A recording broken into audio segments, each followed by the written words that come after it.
আসসালামু আলাইকুম। স্ক্রিনে দেখেন আমার ভাইয়ের বন্ধুর ছেলেরও ফাইনালি ক্যান্সার হয়ে গেল।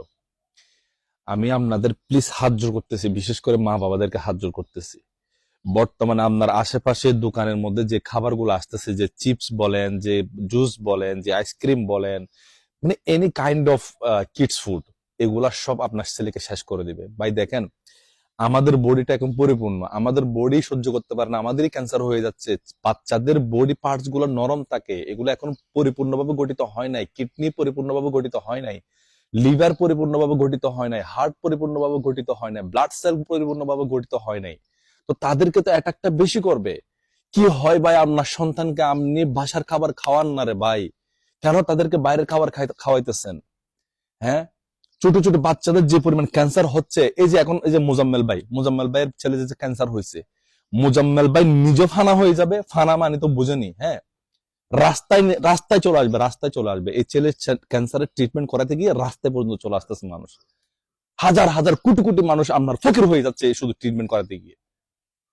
অথচ আমি যে খাবারগুলোর ভিডিও দিই, আমি যে খাবারগুলা খাওয়াই, একটা খাবার খেলে ক্যান্সার হয়, আপনি আমাকে প্রমাণ করে দেখান। একটা খাবার খেলে ক্যান্সার হয়। বুঝছেন, কোরআনের মধ্যে একটা সূরা রহমান আছে, ফাবি আইয়া আলা ইউরাব্বিকুমা তুকাযযিবান।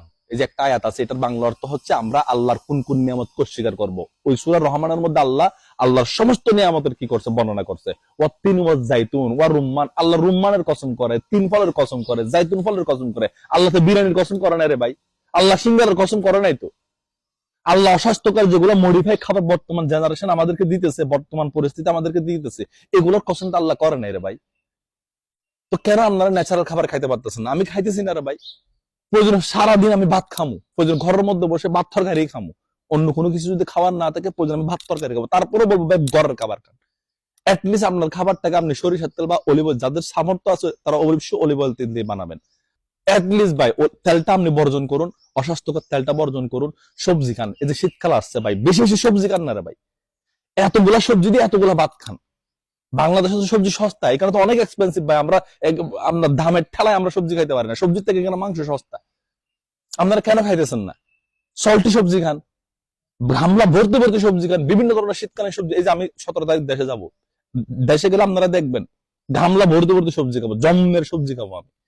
আল্লাহর ওয়াস্তে ভাই, আমি আমি আমি আমি হাত জোর করতেছি ভাই, প্লিজ আপনার সন্তানকে বাঁচান। আপনার সন্তানকে না, এটার মধ্যে আপনিও বাঁচবেন।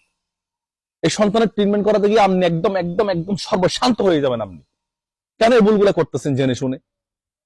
কেন তাকে আপনার লেসুর জুস খাওয়াইতে হবে, আমের জুস খাওয়াইতে হবে? এগুলো তো সব প্রসেস খাবার রে ভাই, সব কেমিক্যালে ভর্তি ওখানে।